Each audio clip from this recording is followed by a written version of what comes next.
Ya está. Está grabando. Bueno, supuestamente se está grabando. Bueno, vamos a Sí. empezar. Bueno, el tema de hoy tiene que ver con la formación del pensamiento sociológico, pero no tomado en un principio solamente como si fuera un desarrollo interno del pensamiento social o de la sociología ya constituida como ciencia, sino más bien a partir de la relación que tiene el pensamiento social con los contextos sociales, porque en realidad toda forma de pensamiento, y bueno, y con mucha más razón el pensamiento social, tienen una relación eh, con los contextos sociales, ¿no? Es decir, los campos intelectuales están siempre relacionados y condicionados en alguna medida por los contextos sociales, ¿no?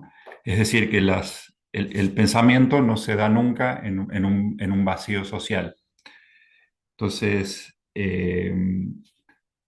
hay cuestiones, ¿no?, que son más acuciantes aún para un pensamiento social, porque el objeto de estudio es precisamente la sociedad. Entonces, esas transformaciones de la sociedad impactan directamente, ¿no? Entonces, en el caso del pensamiento social, primero, que lo podemos diferenciar de una... Cuando decimos pensamiento social es porque lo que nosotros entendemos como sociología, cuando hablamos de sociología nos estamos refiriendo a un campo disciplinar ya conformado e institucionalizado, pero eso va a suceder más hacia fines del siglo XIX. Nosotros tenemos que hablar primero de todo un contexto de formación que es más largo, digamos, que es más largo que eso. Y en el caso del pensamiento social moderno y de la sociología, nos tenemos que remitir a fines del siglo XVIII y a lo largo del siglo XIX, ¿no?, como su etapa de conformación, ¿no? Entonces, gran parte del siglo XIX es cuando se formó la sociología, ¿no?, a partir de distintas corrientes y vertientes y como respuesta a profundas transformaciones sociales que sucedieron sobre todo en Europa, ¿no? En Europa y particularmente en Francia, en algunos casos. Hoy vamos a ver eso, hoy vamos a ver cómo impactaron esas fuerzas sociales, qué transformaciones hubo y qué relación tiene esa transformación con el pensamiento social, ¿no? Entonces, como dijimos recién, una relación directa entre los contextos sociales y la formación de determinados campos intelectuales, ¿no? Entonces, las dos grandes transformaciones que nosotros vamos a mencionar y que tienen distintas dimensiones y tienen distintas formas de incidir en las corrientes de pensamiento social fueron la Revolución Francesa y la Revolución Industrial, ¿no? De todos modos, tiene que quedar en claro, tiene que quedar en claro que tanto uno como el otro evento, tanto uno u otro evento, no son un evento único. Eso tiene que, sino que es más bien un proceso, digamos. No podemos hablar de una sola, de hecho no hubo una sola revolución, ¿eh? Está obviamente la Gran Revolución de 1789, pero después hubo otras, también con epicentro en Francia, y que afectaron en gran medida el continente e impactaron en el mundo, ¿no? También está la Revolución del 48, ¿no? Está la de 1830.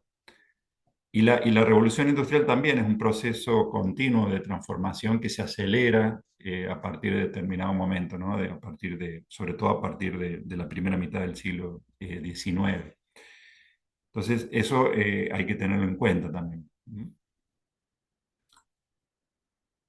Las revoluciones políticas tuvieron mucho impacto porque modificaron la estructura de la sociedad y la representación de la sociedad que la sociedad tenía sobre sí misma.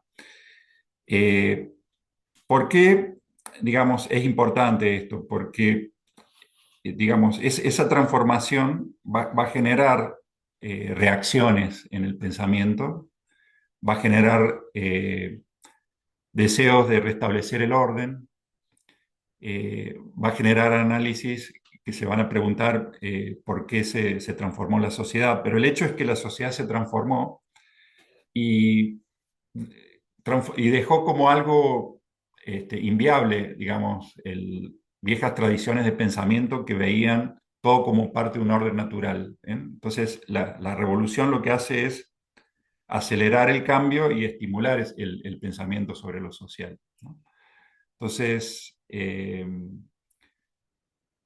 lo que hace básicamente la revolución, ya lo vamos a ver con más detalle, es iniciar un proceso de democratización de la sociedad que quebró las jerarquías sociales, ¿sí? Porque se empieza a hablar de democracia, de elecciones, de representación, y ya no sirve, digamos, el esquema jerárquico que a su vez es destruido por la misma revolución y que cambia también el fundamento de la legitimidad del poder, ¿no? Cuando se estaba, todo el periodo anterior, digamos, a la revolución se llama, en la historiografía se llama antiguo régimen.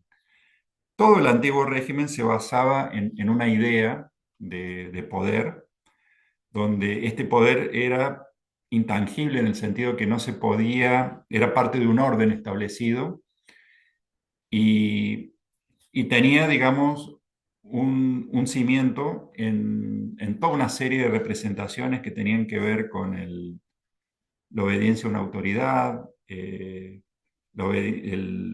digamos, la religión, tenía que ver también con el lugar que cada uno ocupaba en la sociedad y tenía que ver con una soberanía que estaba depositada y era ejercida por el poder monárquico, ¿no?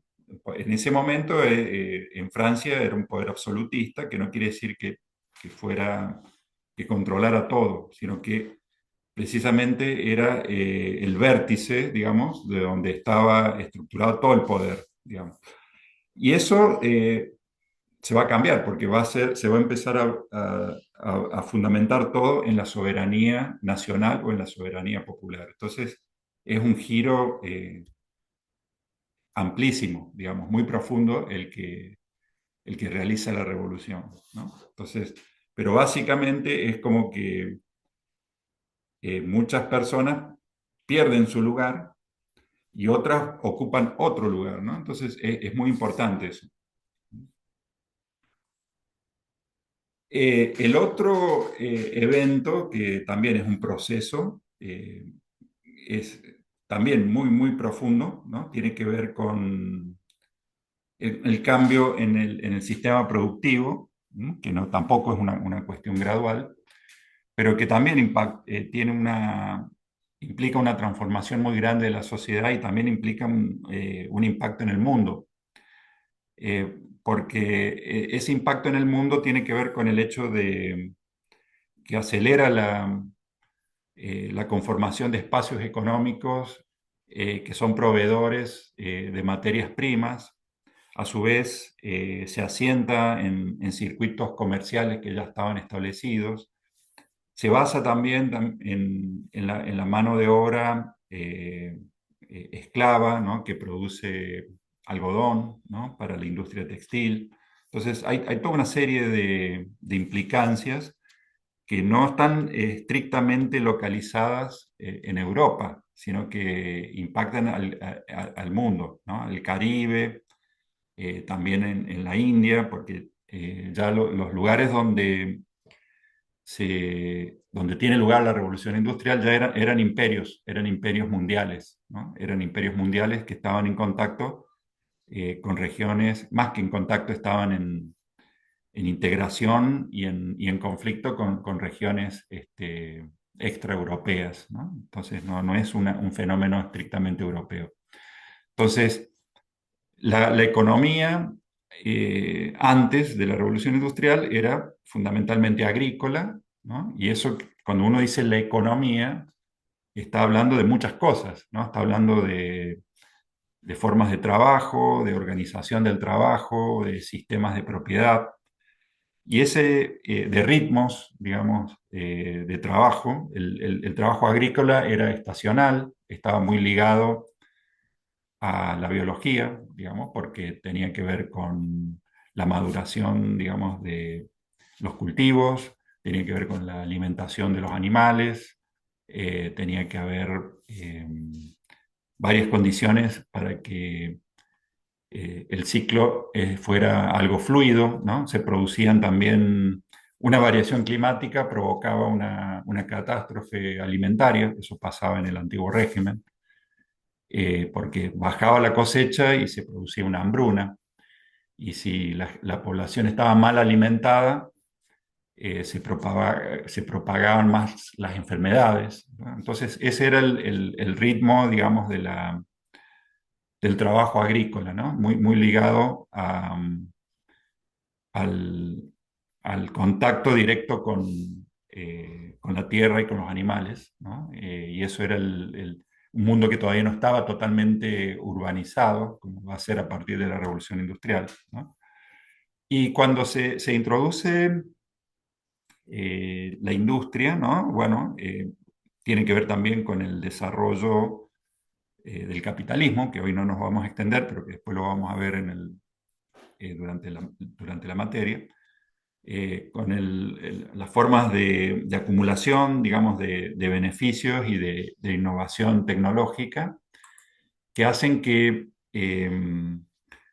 se propague, digamos, rápidamente y que se modifiquen en puntos cruciales, ¿no? Como por ejemplo el sistema de trabajo, ¿no? La revolución industrial transforma no solamente y no implica solamente un cambio tecnológico en el maquinismo, sino que tiene que ver con cambiar el régimen laboral, que deja de ser un trabajo a domicilio, que era donde se producían los textiles, a una concentración en un lugar que se llama fábrica. Y eso lo que hace, a ver, acá alguien quiere entrar, no, está bien. Eh, Eso es lo que hace es que se fomente y que sea necesario lo que se denomina el trabajo asalariado libre. Entonces, y eso tiene muchísimas implicancias porque el trabajo asalariado libre implica sacar a las personas primero de su contexto social, que era la vida comunitaria en determinadas aldeas, y se traslada a la ciudad donde donde no se puede trasladar el mismo vínculo. Entonces, eso quiebra las antiguas formas de integración y de solidaridad que es una de las consecuencias de la revolución industrial, ¿no? Entonces, el sistema fábrica quiebra las antiguas relaciones, digamos, que estructuraban el trabajo agrícola, y también implicaba un aumento, obviamente, de la productividad, pero también un aumento del control disciplinario de la fuerza de trabajo, ¿no? Entonces, eso tiene que ver con el impacto que va a tener el industrialismo. Y bueno, la otra cuestión que es fundamental en el pensamiento sociológico es que se empieza a conformar un mundo urbano, porque lo que hace la revolución industrial es trasladar masivamente la población de las zonas rurales a las ciudades. Bueno, vamos a ver acá. Entonces, acá hay otra serie de transformaciones sociales. Nosotros mencionamos las revoluciones políticas, al comienzo, ¿no? La Revolución Francesa, que inicia un proceso de democratización de la sociedad y de cambios del fundamento del poder. La revolución industrial, con la aceleración, digamos, de, las formas, digamos, capitalistas de economía. La urbanización, ¿no? Que está ligada también a la industrialización. Acá habla de, bueno, el nacimiento del socialismo. Eso tiene que ver también con los procesos de crítica que va a recibir la transformación social que imponen en alguna medida el capitalismo y el industrialismo.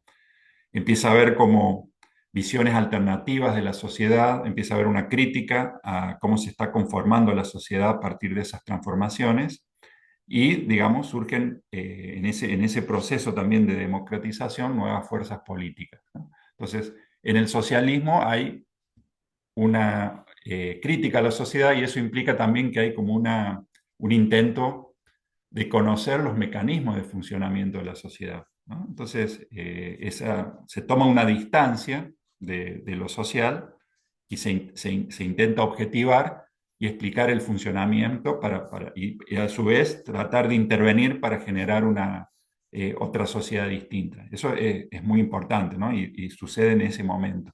Y está muy relacionado con el desarrollo de la sociología, ¿no? Porque se hace una crítica a la sociedad y a su funcionamiento, ¿no? Y que está en la base del conocimiento mismo de la sociedad. Después, el cambio religioso, eso también es una tendencia anterior que ya venía en lo inmediato, estaba muy ligada también a lo que era el pensamiento ilustrado, que había hecho una crítica de la sociedad del antiguo régimen y sobre todo había hecho una crítica al lugar que ocupaba la religión en el fundamento de esa sociedad del antiguo régimen.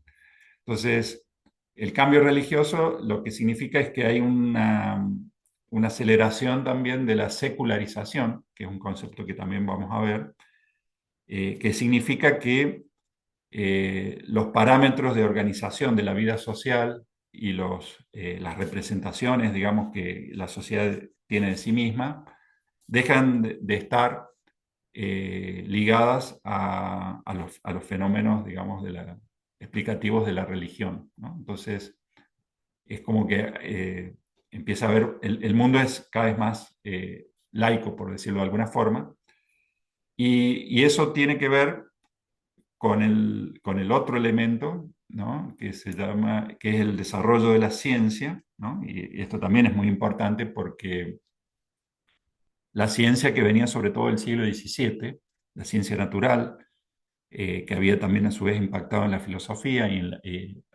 había cambiado la imagen del mundo, ¿no? La imagen del mundo en el sentido que ya no era la imagen que se proyectaba desde la filosofía clásica griega y la filosofía medieval, que estaba, digamos, que a su vez tenía una cosmovisión, ¿no? Tenía una cosmovisión que implicaba un orden jerárquico del mundo, de la naturaleza, un orden natural, y que se explicaba todo el universo a partir de esos parámetros, ¿no? El filósofo que estaba en el fundamento de esa cosmografía era Aristóteles, ¿no?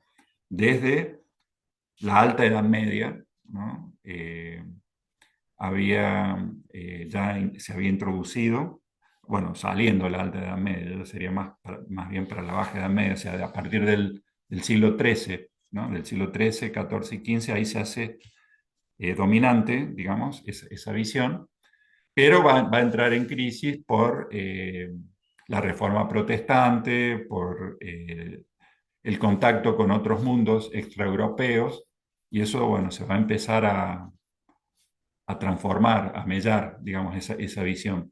Y la ciencia natural y la matemática desde el siglo XVII, ¿no? Con Galileo, con Newton, después, bueno, la filosofía de Descartes, van a cambiar la visión del mundo y se va a ver el espacio y el tiempo se van a ver en forma abstracta, digamos, y no va a haber un orden jerárquico en la idea de universo, ¿no? De un mundo celestial, un mundo que está, digamos, por bajo del mundo celestial, que está sujeto a corrupción, ¿no? Eso era de la cosmografía aristotélica. Eso se va a romper y tiene que ver también con el desarrollo, digamos, de una ciencia que se empieza a validar a partir de sus propios parámetros y que a su vez empieza a generar sus propias instituciones, ¿no? Como la sociedad real en Inglaterra, empieza a haber como nucleamientos así científicos, empieza a haber publicaciones, redes de intercambio y bueno, de a poco va a entrar en rivalidad con la imagen, digamos, que era defendida, digamos, en el antiguo régimen, ¿no? Y la ilustración lo que hace es difundir también esa idea del mundo, ya en conflicto con el antiguo régimen, ¿no? Pensando en que el parámetro, digamos, de organización del mundo tiene que ser racional, y ahí viene otra cuestión, ¿no? Que la ilustración adopta también la filosofía contractualista que está centrada en los individuos, ¿no? Como base, digamos, de la estructura social. Bueno, acá retomamos lo mismo, ¿no? La revolución, digamos, ustedes tienen que pensar que es un cambio en la jerarquía social a partir del proceso de democratización, pero que también genera la idea de desorden, que a su vez va a articular otro tipo de pensamiento donde se van a intentar pensar en cómo restablecer ese orden, ¿no? Todo lo que es, ya lo vamos a ver con más detalle, el pensamiento conservador surge también como una reacción en contra de las transformaciones de la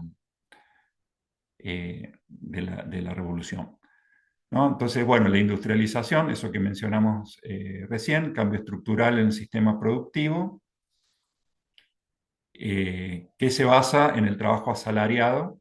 ¿Mm? Y lo importante, que ya lo dijimos recién, pero que ustedes tienen que, la importancia del trabajo asalariado y el asalariado libre es que permite la libre disponibilidad de la mano de obra al capitalista, ¿no? Entonces, y eso permite también el traslado de sus antiguos lugares de pertenencia a la fábrica, ¿no? Por eso es un dato crucial. Ahí dijimos también, el socialismo hizo una crítica al capitalismo y repensó la sociedad. Bueno, el proceso de urbanización, que ya algo mencionamos, después lo vamos a ver con profundidad, y lo que estábamos desarrollando recién, ¿no? El crecimiento de la ciencia y sus modelos y el declive de la explicación religiosa están presentes también en el desarrollo del pensamiento sociológico. ¿Por qué? Y porque, digamos, el desarrollo de la ciencia implica todo un sistema de construcción del saber que es asimilado como modelo, digamos, para la ciencia social y para la sociología posteriormente, ¿no? Entonces, las cosas, digamos, los discursos se tienen que basar en argumentaciones, en pruebas, en validación, ¿no? Y se van conformando como digamos, sociedades, ¿no? Microsociedades científicas, y que eso se va a reformar y se va a reforzar después con los sistemas educativos y con el sistema universitario, ¿no? Pero eso a fin del siglo XIX. Bueno, y acá vamos a algo que es muy importante. En la primera mitad del siglo XIX cambió el léxico del pensamiento social, aparecieron palabras y se difundió el uso de términos como industria, democracia, clase, clase media, ideología, intelectual, racionalismo, masa, proletario. Acá hay una, a ver si les puedo leer una cita breve, que es lo que dice acá el autor. Eh,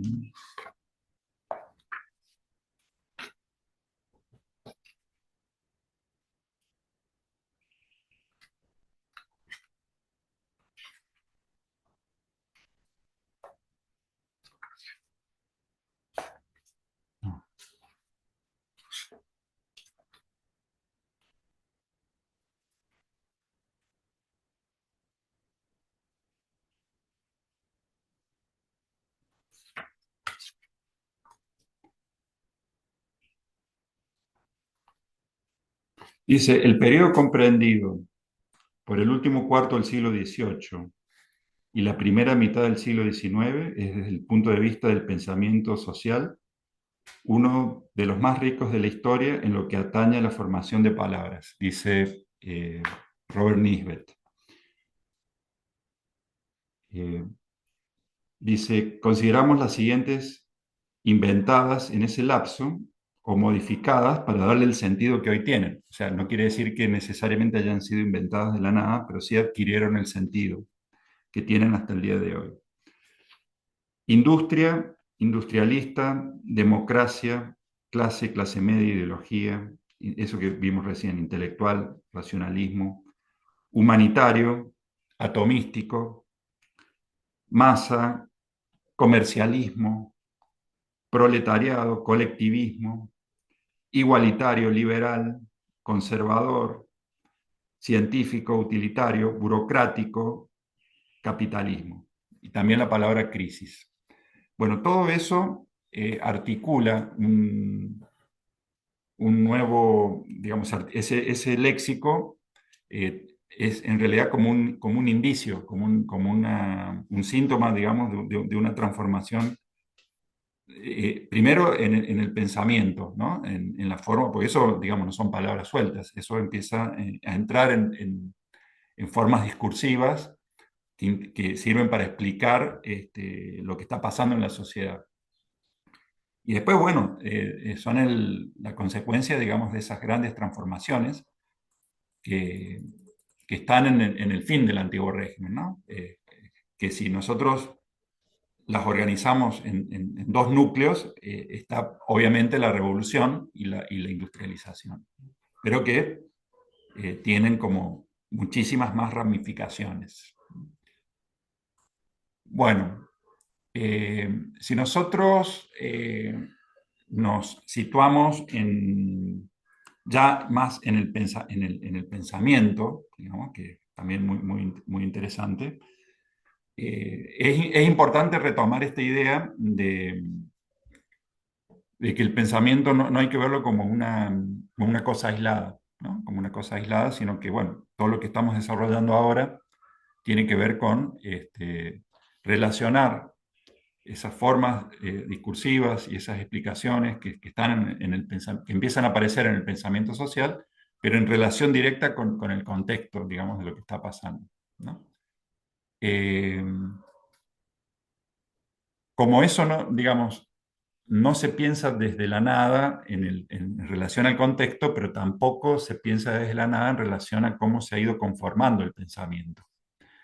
Entonces, si nosotros queremos hablar de la formación, digamos, del pensamiento sociológico, necesariamente nos tenemos que parar y tenemos que hacer referencia a la ilustración, al pensamiento ilustrado.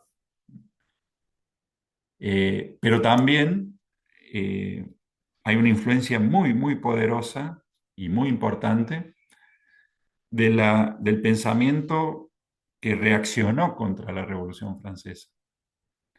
Y que cuando reacciona contra la Revolución Francesa, también reacciona contra el pensamiento ilustrado, ¿no?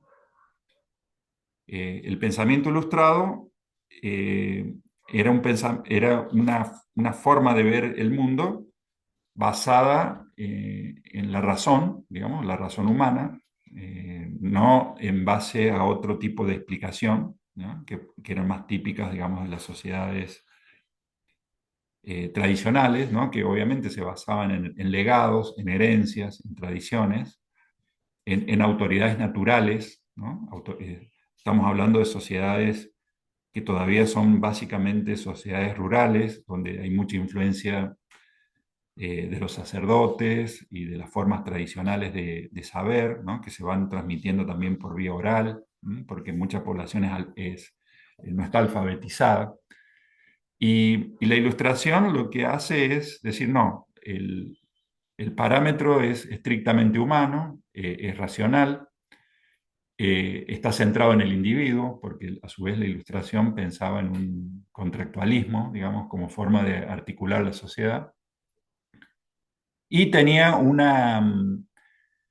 digamos, lo que hacía la Ilustración era hacer una crítica a la religión. Era muy importante la crítica que la Ilustración hacía a la religión, porque consideraba que la religión era como un pensamiento equivocado, que era, se basaba en una cosmovisión falsa, digamos, ¿no? Que no podía demostrarse y por lo tanto no era válido.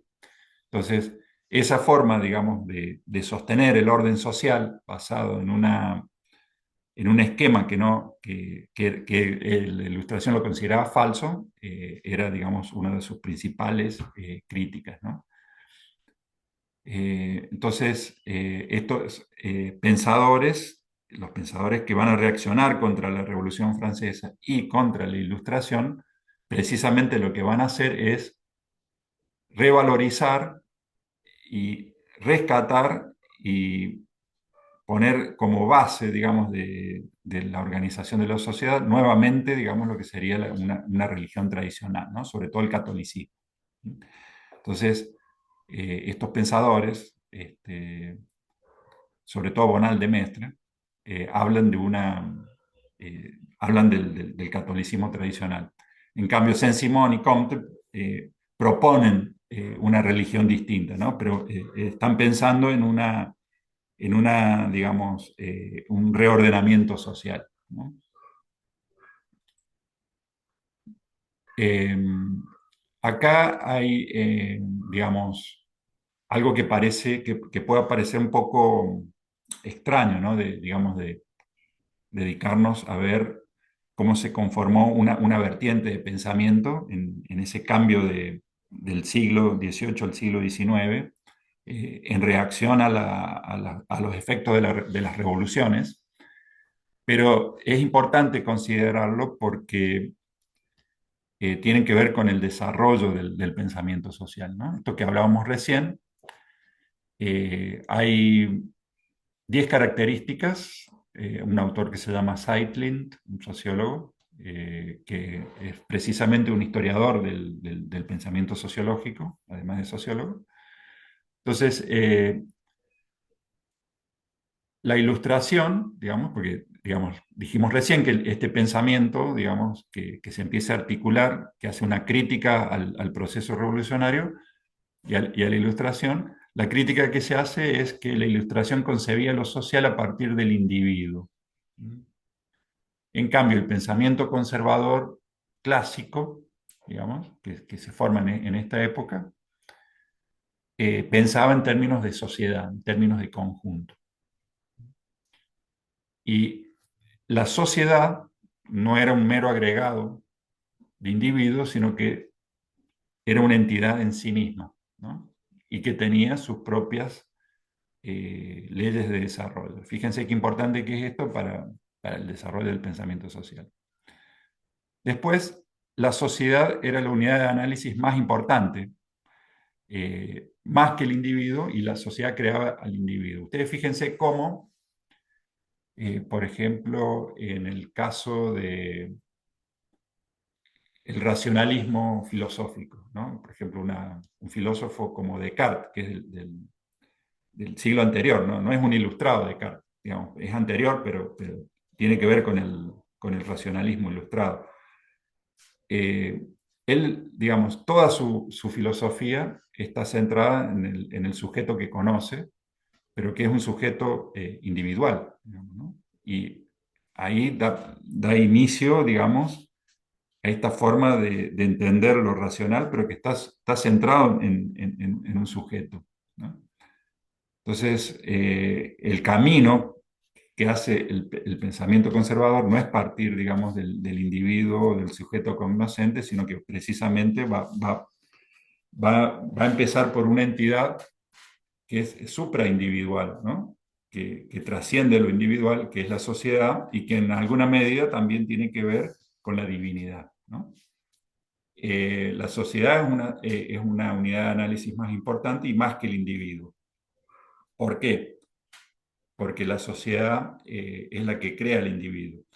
Y si uno se remite a viejas fuentes del pensamiento conservador clásico, se vuelve también a la filosofía aristotélica, porque en Aristóteles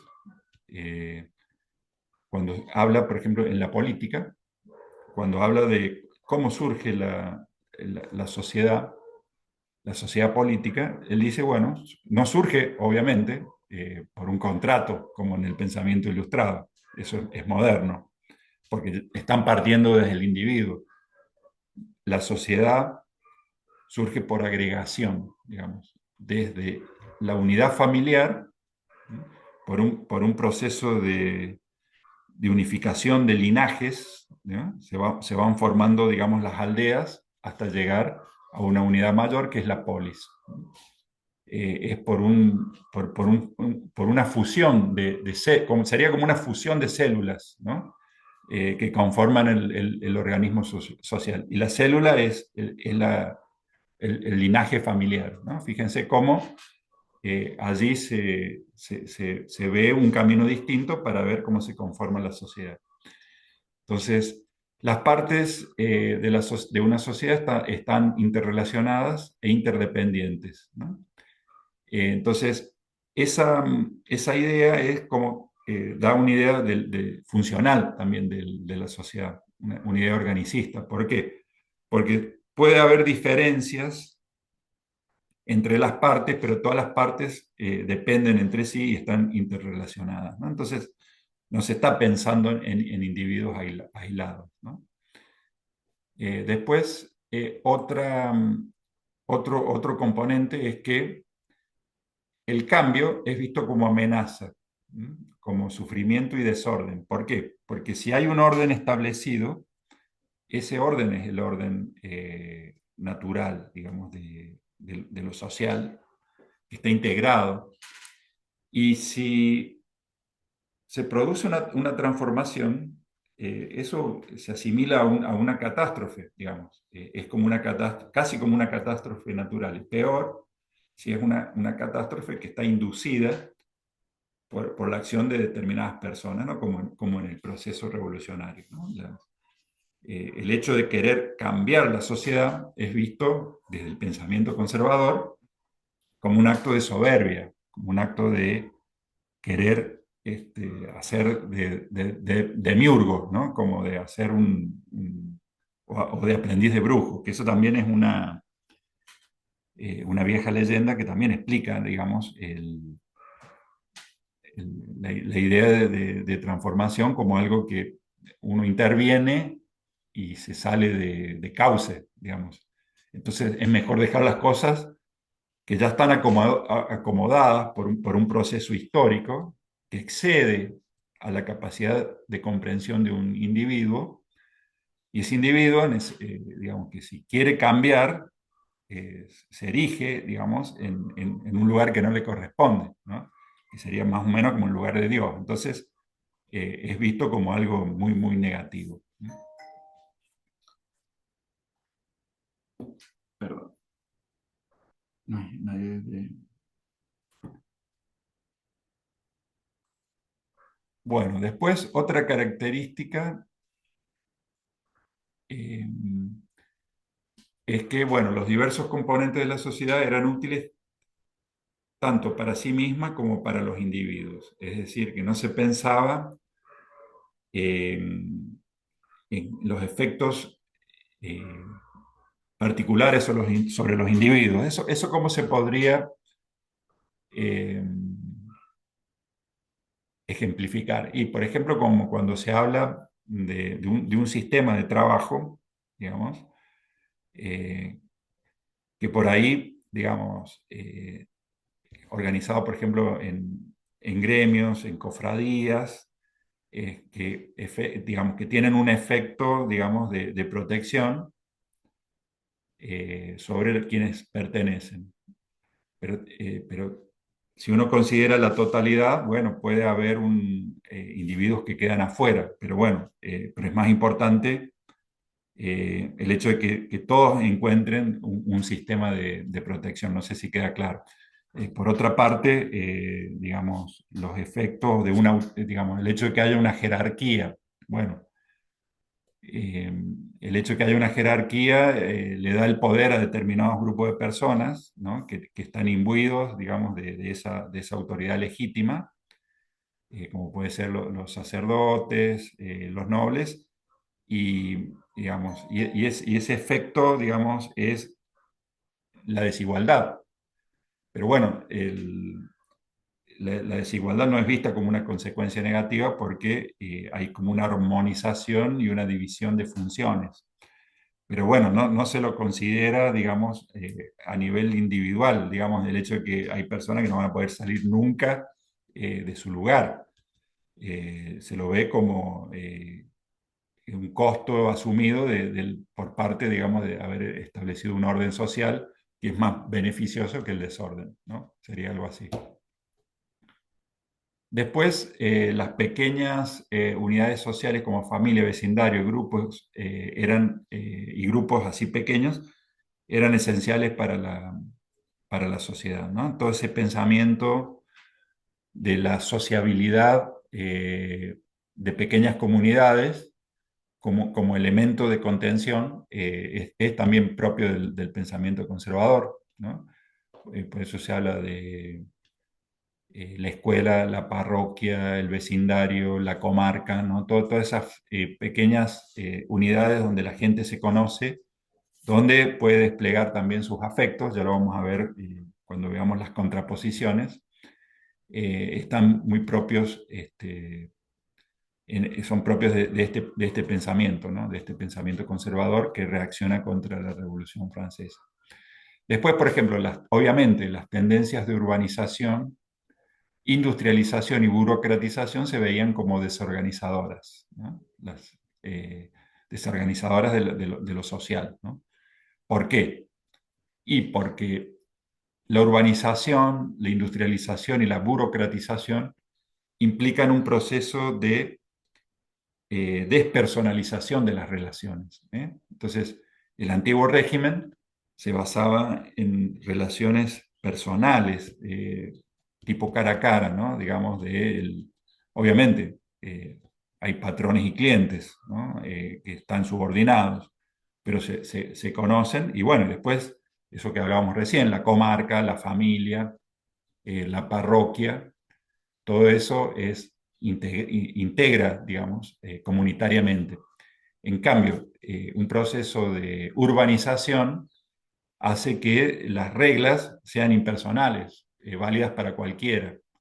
Entonces, con horarios y regulación del tiempo más abstracto, digamos, porque hay que coordinar en los flujos de población, digamos, en las estaciones de ferrocarril, etcétera, ¿no? Y la burocratización también tiene que organizar la masa de recursos que hacen al funcionamiento de una sociedad, que se aplican tanto a lo público, que sería el Estado, como a las empresas, que empiezan a ser cada vez más grandes, porque son empresas capitalistas. Entonces, toda esa impersonalidad es vista como algo que quiebra a la sociedad. Después, no todo la estructuración de la sociedad se tiene que basar en lo racional para estos pensadores, sino que también aparecen cuestiones como el ritual, la ceremonia, el culto y la emoción como dadoras o que otorgan sentido a la existencia, organizan la existencia. O sea, el ritual y la ceremonia no es una irracionalidad que se pierde el tiempo con algo ridículo que no tiene sentido, sino que precisamente un ritual, una ceremonia, es como una representación de lo social y las personas participan en lo social, ¿no? Por ejemplo, en una misa, en un acto público, ¿no? En actos que después, bueno, se van a retomar de otra forma, pero algunas formas de ritualidad y ceremonial tiene que haber en lo social, porque si no la gente no sabe dónde está parada, digamos, ¿no? Eso es, lo que pasa es que, bueno, va cambiando el sentido de lo que se hace. Y después, bueno, apoyaban la existencia de un sistema social jerárquico porque esa era la estructuración que tenía tradicionalmente el antiguo régimen, ¿no? Era una sociedad jerárquica porque era una sociedad estamental. Y era una sociedad estamental porque tenía una división funcional asignada jurídicamente, digamos, y eso hacía que la sociedad funcionara mediante la interdependencia. Eh, Eso sería, digamos, lo que se va a trasladar en alguna medida por algunos pensadores al pensamiento social. Y después hay otra cuestión que nosotros tenemos que ver, digamos, que es importante. No sé si alguien quiere hacer alguna pregunta para ir viendo cómo se va articulando. No hay que perder de vista, no hay que perder de vista que todo esto estos conceptos que nosotros estamos viendo y estas ideas, elementos, ¿no? que sirven para aglutinar, digamos, cómo se piensa lo social, es siempre es siempre en una eh, relación con el contexto social. Vamos a poner acá. Es siempre con el contexto social, con esta gran transformación que está pasando, ¿no? Eso es lo que no hay que perder de vista, ¿no? Entonces, el pensamiento social se va a ir articulando y este autor, cuando habla de la formación del pensamiento sociológico, va a identificar 5 ideas, elementos, que son como aglutinadores conceptuales, no sé cómo explicarlo, pero que o son como ideas fuerza, digamos, que mantienen eh, una concentración, digamos, en donde los conceptos y las explicaciones se van como configurando alrededor de eso, digamos, ¿no? Y eso nos permite entender dos cosas. Cómo se pensaba antes la sociedad y cómo se va a ir pensando a medida que avanza el siglo XIX y cómo en esa transformación va configurando el pensamiento sociológico. Por ejemplo, la división comunidad-sociedad es muy importante porque son dos modelos de explicar lo que integra la sociedad. Ahí está diciendo cómo se configura lo social, mediante el modelo de comunidad o mediante el modelo de sociedad. Y ahí, a lo largo cuando nosotros veamos en el curso, que nosotros nos basamos mucho en los autores clásicos de la sociología, nosotros vamos a ver, por ejemplo, cuando veamos Emil Durkheim, un sociólogo ya, digamos, de los fundadores de la sociología ya como disciplina. Ahí ya cuando ya hacemos un pasaje de pensamiento social a sociología disciplinar, ¿no? con Durkheim.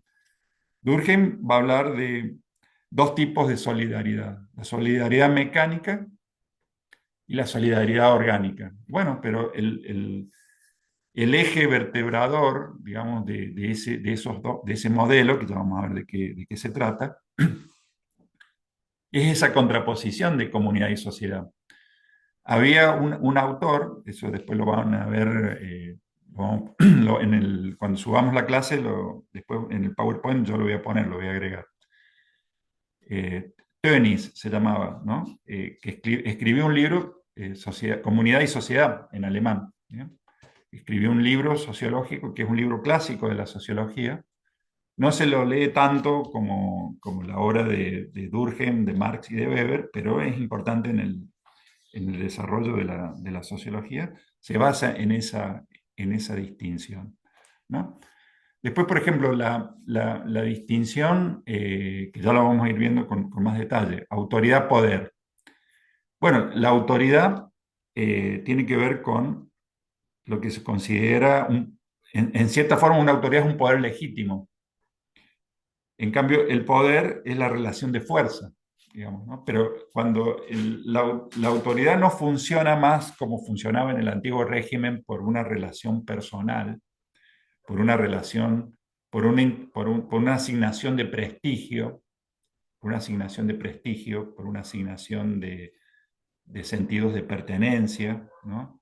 por una atribución, digamos, de una autoridad, digamos, como puede ser, por ejemplo, una autoridad sacerdotal, digamos, ¿no? Que tiene que ver con su ministerio, digamos, de administrar los sacramentos, en el caso, digamos, de una parroquia.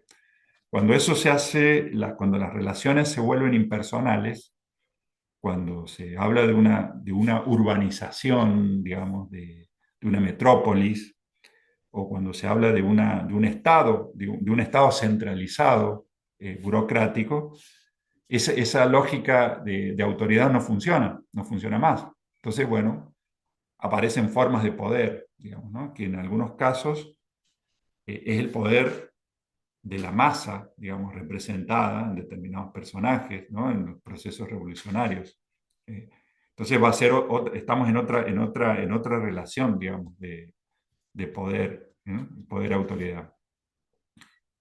Eso se relaciona, a ver si lo podemos ir viendo por parte, ¿no? Antes de seguir avanzando. Por ejemplo, acá volvemos a lo primero, ¿no? Comunidad y sociedad, porque eso es la base de todo, digamos, ¿no?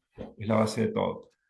Eh, la comunidad alude a lazos o vínculos sociales estrechos caracterizados por la cohesión emocional, la profundidad afectiva, la continuidad temporal y la plenitud humana. Fíjense cómo eso está muy ligado a la idea de familia, ¿sí?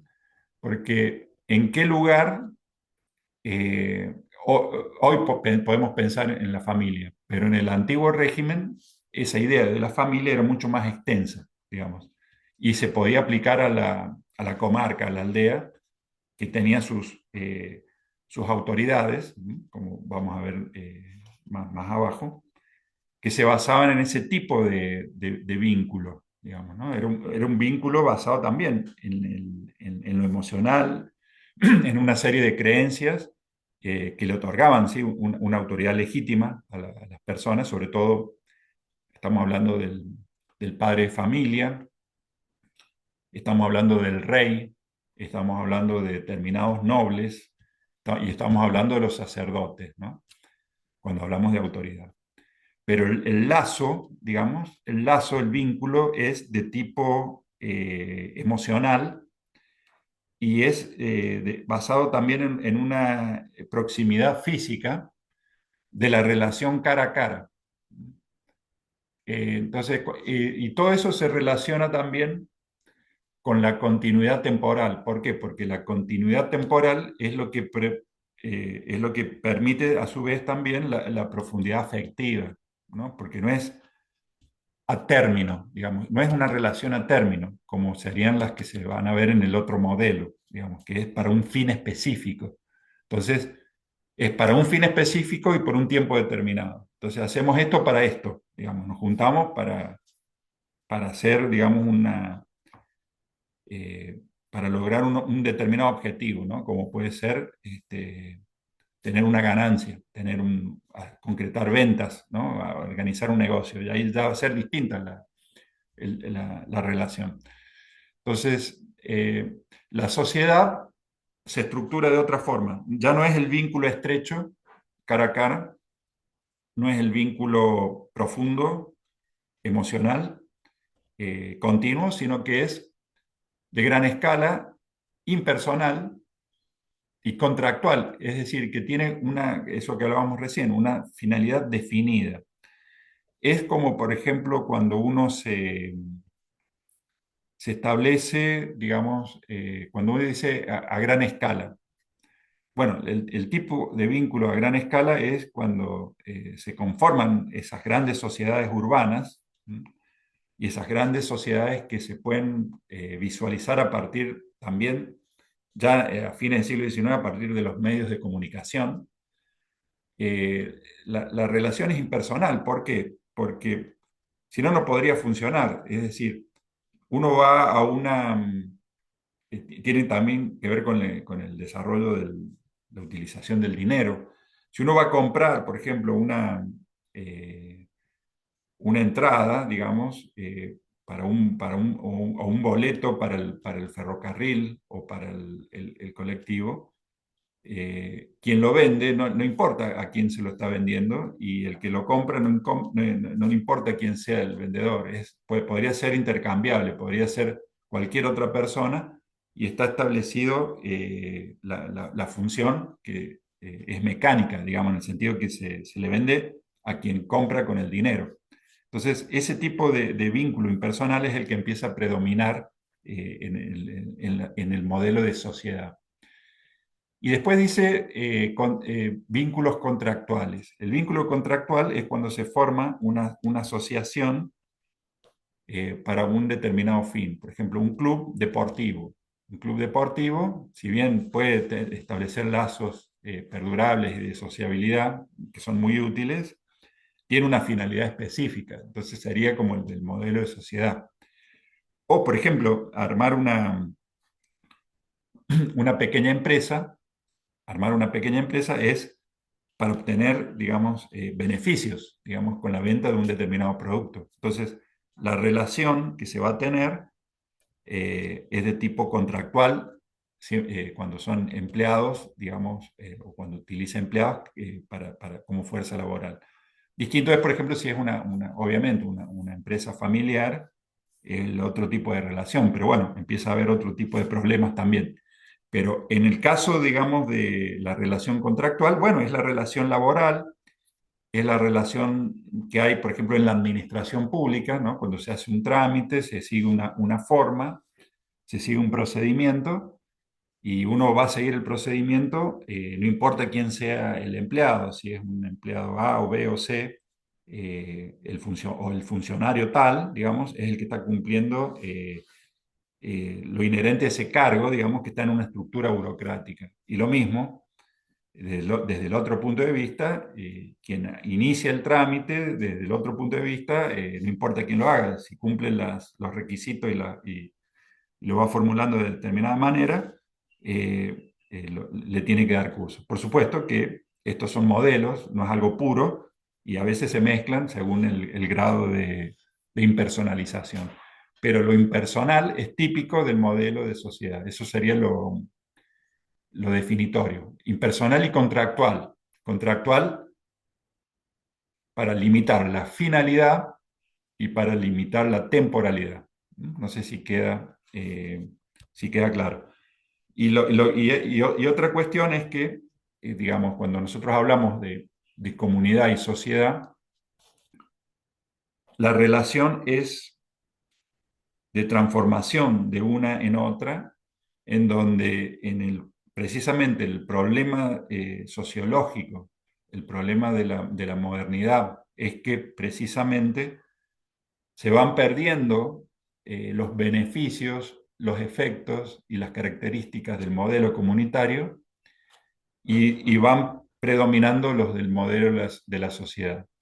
Y los efectos, digamos, del modelo de la sociedad son de la pérdida de los beneficios que daba la comunidad. No sé si queda claro. Y eso pasa a ser también como un problema sociológico que se resuelve o hay propuestas de resolución racionalizando o trabajando en base a una idea de nueva comunidad donde también se pueden dar proyecciones utópicas en el sentido que se quiere hacer como una vuelta a la idea de comunidad. Cuando se habla, por ejemplo, de que eso se ve también en el surgimiento del socialismo, que ya lo mencionamos, socialismo como crítica a la sociedad capitalista. No sé si ustedes habrán sentido hablar del socialismo utópico desde el punto de vista del marxismo, como que era algo que no podía funcionar, pero lo que proponían era, obviamente, lo que se tenía como referencia era el modelo de sociedad comunitaria, donde no predomina, ¿no? O no tendrían que predominar esas funciones o esas, digamos, configuraciones que son impersonales, contractuales, que son las que va imponiendo, obviamente, el desarrollo del capitalismo, porque la fábrica funciona en base al modelo de sociedad. ¿eh? Y la propagación del uso del dinero también tiene que ver con el modelo de sociedad. Y la urbanización acelerada tiene que ver con el modelo de sociedad, no tiene que ver con el modelo de comunidad. El modelo de comunidad es la comunidad rural. Por eso, en el pensamiento social está esa tensión donde se ve que hay como idealizaciones o procesos que quieren recuperar algunos elementos, digamos, de lo que eran los beneficios que tenía la vida comunitaria, ¿no?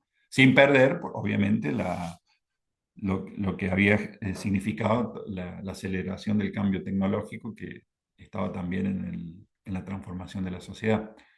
Pero bueno, eso es un elemento importante, ¿no? Comunidad y sociedad, y que incluso sigue operando, digamos, a nivel, digamos, de estructuración del pensamiento sociológico, ¿no? Cuando nosotros pensamos como les decía hace rato, ¿no? El malestar que hay a veces en las sociedades, ¿no? Cuando se identifican elementos negativos, por ahí muchas veces subyace esta contraposición, ¿no? En donde también está la idea de lo que algunos interpretan como progreso, ¿no? Que es el pasaje de una a la otra, pero que, digamos, de un punto de vista utópico o conservador, se lo ve también como algo negativo. Es decir, bueno, se va perdiendo lo que era una vida más humana, digamos, en la comunidad. ¿Por qué? Y porque había lazos más estrechos, se conocía a la gente, el afecto es un componente importante, digamos, de la vida social individual. Y en la sociedad, digamos, la sociedad que es impersonal, competitiva, se tiene que dejar de lado, digamos, el afecto, digamos, no prima eso porque no funcionaría. Entonces, hay que ver cómo se interpreta, cómo sirve también para interpretar el proceso histórico, ¿no? El proceso histórico, ¿no? Entonces, como progreso, como decadencia, ¿no? Es la preponderancia de esos dos vínculos. En el caso de los clásicos, obviamente, eh, Marx no va a proponer una vuelta a la comunidad, sino una superación, digamos, de lo que implicaban los aspectos negativos de la sociedad mediante la superación del capitalismo. Otros son pesimistas, como Max Weber. Si bien Max Weber no cree en la reorganización social como lo planteó el marxismo, todo lo contrario, pero él hablaba, por ejemplo, de la jaula de hierro, cuando una sociedad que se hace impersonal, ¿no? Una metáfora la jaula de hierro, en el sentido que el individuo queda como, valga la redundancia, ¿no? Enjaulado en una serie, digamos, de dispositivos de poder, digamos, que le hacen perder el sentido de la vida, ¿no? Porque el sentido de la vida también estaba en cierto encantamiento, ¿no? Y en el sentido también religioso que otorgaban las antiguas religiones. En ese sentido, Weber es un pesimista, ¿no? Y en el caso, digamos, de cómo romper, hay otras propuestas, por ejemplo, si esto, bueno, se me ocurre en el momento, en el hecho de romper los vínculos de gran escala, digamos, que están en lo burocrático, que están en lo burocrático y empresarial, las distintas formas de anarquismo, ¿no? De anarquismo me refiero al anarquismo del siglo XIX, ¿no? Y de fines del siglo XIX, que no precisamente empezaron a tener auge cuando entraba en crisis el capitalismo, ¿no? Que se propagaba y entraba en crisis, ¿no? Entonces, es decir, bueno, volvamos a una comunidad donde no existan estas macroestructuras estatales, ¿no? Estatales y empresariales, digamos, porque son paralelas, ¿no? Entonces, es decir, bueno, vamos a otro tipo de organización. Eso está operando esta contraposición, inclusive en un pensamiento anarquista. Bueno, volviendo a lo de la autoridad, eh, también es muy importante, es como si nosotros bajáramos de un nivel a un nivel más micro, ¿no? O a una dimensión de la sociedad, no a un nivel micro, sino a otra dimensión. Nosotros hablábamos, bueno, de la comunidad y la sociedad, estamos hablando de dos totalidades, ¿no? Que se van transformando. Ahora, al interior, si hablamos de autoridad, en el pensamiento sociológico, y esto, como estamos desarrollando, lo puntualizaba Nisbet, hay una contraposición autoridad-poder, ¿no? Donde ustedes, en la totalidad de la explicación, tienen que ver el poder del lado de la sociedad, ¿no? Y la autoridad, en sentido, digamos, específico, que ahora lo vamos a explicar, está del lado de la comunidad. Eso tiene que quedar claro. O sea, todo lo que vamos a ver del lado izquierdo, en el PowerPoint, es la sociedad tradicional, digamos, está más ligado al antiguo régimen. Todo lo que está a la derecha es lo que sucede a partir de las revoluciones. Eso tiene que quedar claro. Entonces, la autoridad es la estructura u orden interno de una asociación política. Puede ser religiosa, cultural, y dice Nisbet que recibe su legitimidad. Cuando decimos legitimidad es su aceptación, podríamos traducirlo como su aceptación, de sus raíces en la función social o en la tradición.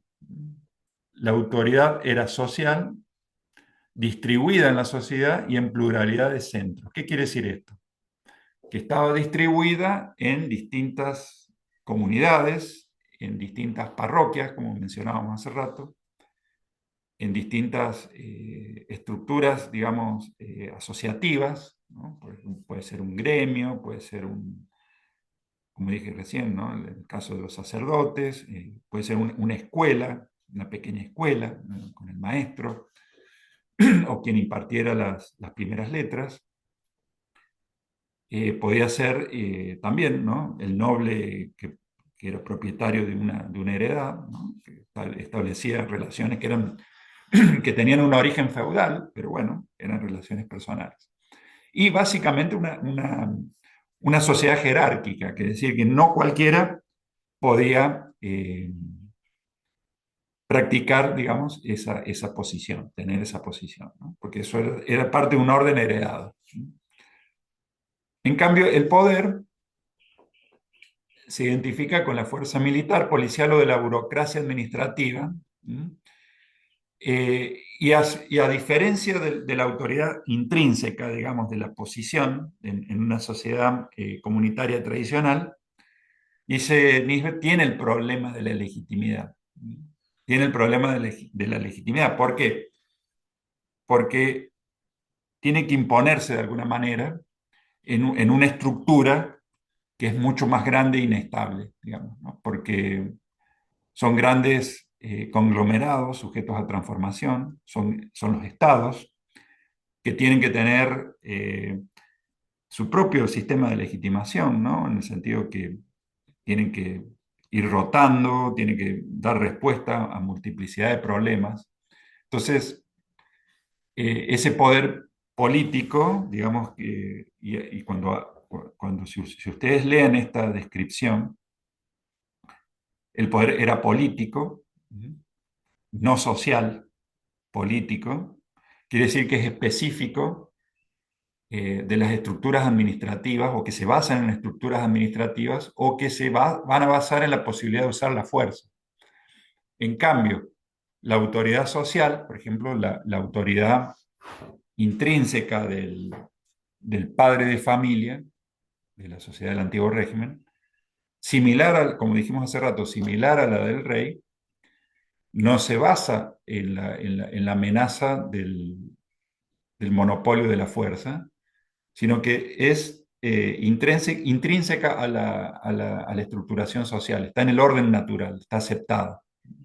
En cambio, acá requiere de una construcción, digamos, de una cierta imposición y de la inculcación de ciertas creencias, de ahí la importancia del sistema educativo, de la propaganda. Y lo que está describiendo acá es el proceso revolucionario, digamos, ¿no? Cuando es el poder que surge después de la Revolución Francesa, que va a ser mucho más centralizado y mucho más potente que cualquier rey absoluto, ¿no? A partir de allí. y después, bueno, el Estado se va a ir haciendo cada vez más poderoso. Entonces, el poder era político, es decir, por primera vez, bueno, y Nisbet va a decir que ese poder, digamos, de la Revolución Francesa, por primera vez, es un poder ideológico, en el sentido que impone se basa en una visión de la sociedad e intenta imponerla, ¿no? Y ese poder, en cambio, las otras formas eran más tradicionales, ¿no? Más rutinarias, digamos, más de la tradición. En cambio, acá tiene que haber como un activismo, digamos, y un proselitismo muy intenso, digamos, de imposición, digamos, de una idea. Aparte es un momento conflictivo, ¿no? Con guerras exteriores, con guerra civil. Entonces, era un poder totalista. ¿Qué quiere decir totalista? No usa totalitario porque totalitario se confundiría con lo que pasó en el siglo XX. Totalista quiere decir que, igual, ¿no? Tiene su raíz ahí. No puede dejar de lado ningún aspecto de la vida social. Es decir, los sacerdotes, la iglesia se tiene que someter a la revolución, entonces está la constitución civil del clero. Y entonces están los sacerdotes juramentados que le tienen que rendir obediencia al poder del Estado revolucionario y no al Vaticano, ¿no? Entonces, bueno, ahí ya hubo un conflicto gravísimo. Y después todos se tienen que someter, digamos, ¿no? Las escuelas, lo que se enseñan, todas las asociaciones empiezan a estar subordinadas, ¿no? Entonces como que se pierde esa autonomía que había en las distintas, por eso dice, la autoridad estaba distribuida en la sociedad y en pluralidad de centros, ¿no? Entonces cada uno tiene su lógica. Por eso el antiguo régimen era muy diverso desde el punto de vista de la estructuración social. En cambio, cuando el poder es revolucionario, impone una idea y todos la tienen que acatar. No puede haber una sociedad que piense en otra cosa o que rinda un culto distinto, ¿no? Eso no se puede. Entonces, en ese sentido es totalista. Está basado en las masas, ¿sí? Eso también por primera vez en la historia, bueno, ahí hay un cambio radical. ¿Por qué? Porque si bien en el antiguo régimen existían lo que se llaman las puebladas, ¿no? Las irrupciones de violencia, después, bueno, volvía la calma y volvía todo a su lugar. Cambio acá, en el tema de las masas, el poder basado en la masa, ya tiene un fundamento político, jurídico e ideológico, que es la soberanía popular. Entonces, ya no es el antiguo régimen, es completamente distinto. Y la masa se erige en protagonista. La masa está en los eventos de la revolución y forma parte de ese poder revolucionario. El asalto a la Bastilla está protagonizado también por las masas. Entonces las masas ya están en la historia, no son algo que irrumpe cada tanto, no, es constitutivo. Y las masas se disciplinan también en la leva en masa en el ejército, digamos, ¿no? Entonces integran la fuerza, digamos, de la revolución, que el ejército deja de ser el ejército aristocrático, digamos, que se exilia, la oficialidad se exilia, y bueno, van a subir por el mérito, porque también hay cuestiones que son burguesas, ¿no? Eh, porque ahí en la revolución, que no es un solo bloque, hay componentes, digamos, que son de la burguesía, digamos, de la burguesía comercial, esta cuestión de liberalizar las relaciones, ¿no? Que fueron favorables al capitalismo, pero también hay un poder popular que asusta, digamos, en algún momento convergen y después, bueno, va a haber diferenciación. Pero bueno, eso es entrar en otra historia. Pero es importante, basado en la masa. Después, centralizado y racionalizado, un poco lo explicamos. Centralizado, bueno, porque no puede haber pluralidad de poderes autónomos, sino que todo se basa en una directriz. De hecho, el centro de poder pasó a ser primero la asamblea, después la convención y después, como no querían personalizar el poder, como había sido cuando estaba el rey, había poderes colegiados, ¿no? El Comité de Salvación Pública, ¿no? Que era bastante en periodo de radicalización de la revolución, ¿no? Y después, bueno, siempre poderes colegiados, ¿no? Después, bueno, cuando ya empezó la contrarrevolución, directorio, consulado, son poderes colegiados hasta que emerge Napoleón, ¿no? Como y que termina siendo emperador.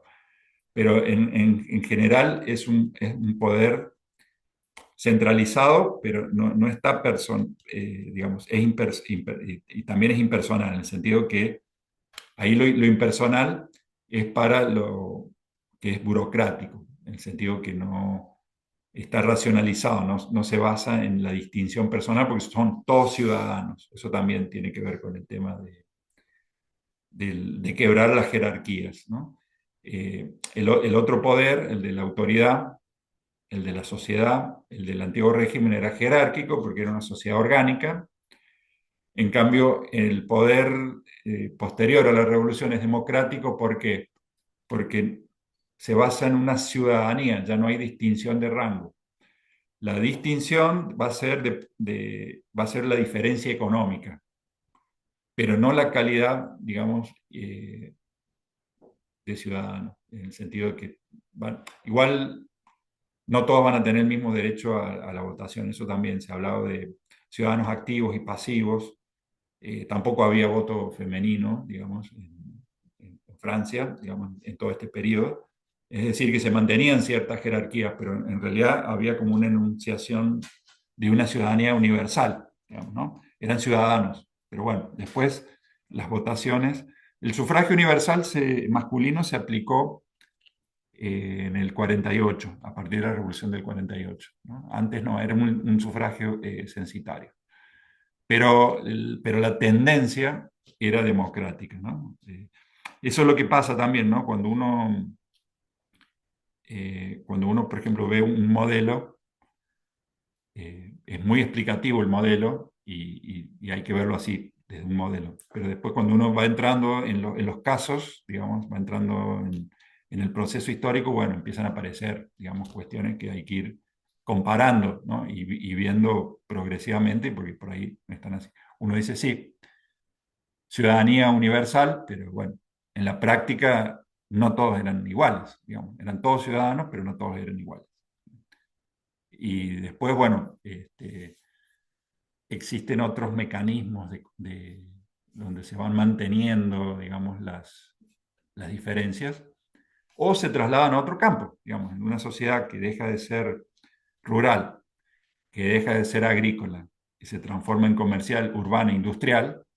El poder va a estar en los que detentan los resortes de manejo de esas estructuras, ¿no? Entonces, va a ser, digamos, obviamente, el poder de la burguesía, ¿no? Entonces, las posibilidades de vida no van a estar por pertenecer a tal o cual estamento que ya fueron abolidos, pero bueno, hay que ver en qué lugar, digamos, de la estructura productiva va a estar una persona para ver en qué posibilidades va a tener, ¿no? O sea, como que las diferencias van a seguir estando, pero son de otro índole. Por eso, el otro tema que tenemos que ver es de cómo se estratificó la sociedad, ¿no? Entonces, acá hay una diferencia también, ¿no? La sociedad de antiguo régimen es una sociedad de estatus, y hay obviamente una diferencia de prestigio, de la asignación del prestigio, y se conforma una jerarquía que es sancionada legalmente. Entonces, la sociedad de antiguo régimen es una sociedad profundamente estructurada en órdenes, rangos y grados, ¿no? Ese tipo de sociedad también existió en América, ¿no? Digamos, la América, todo el periodo indiano y después el periodo republicano también, ¿no? Cuando se independizaron las repúblicas y se formaron las repúblicas latinoamericanas, mantuvieron, ¿no? Con otro formato las jerarquías, pero las sociedades formadas, digamos, a partir de la conquista española, ¿no? La sociedad indiana era también una sociedad muy, muy jerárquica basada en grados, donde era muy importante la gradación en función del color de la piel, en función del fenotipo. Entonces estaban muy claros los linajes, digamos, de dónde viene una persona, si esta persona, por eso el Tribunal de la Inquisición controlaba, digamos, el tema de la conversión, digamos, al cristianismo por parte de judíos, también los que habían sido musulmanes, pero sobre todo los judíos. El tema de la mezcla, el hecho de tener sangre de esclavo, de sangre de indio, era como un problema para quienes quisieran ocupar cargos, ¿no? Entonces eso estaba muy, digamos, tipificado, estaba reglamentado y era percibido, digamos, en estas sociedades, ¿no? Una sociedad de rangos, que hasta el día de hoy no es el caso, no es que quiera decir que la Argentina es completamente distinta a América Latina, pero hay sociedades donde el tema de la esclavitud no quiere decir que acá no haya habido, hubo, pero no formó parte del sistema de plantación y dejó, digamos, cuestiones ligadas. La sociedad donde sí hubo masivamente esclavitud dejó, digamos, efectos, ¿no? Pero bueno, la sociedad de esclavitud es una sociedad que se basa en una idea de jerarquía de estatus, ¿no?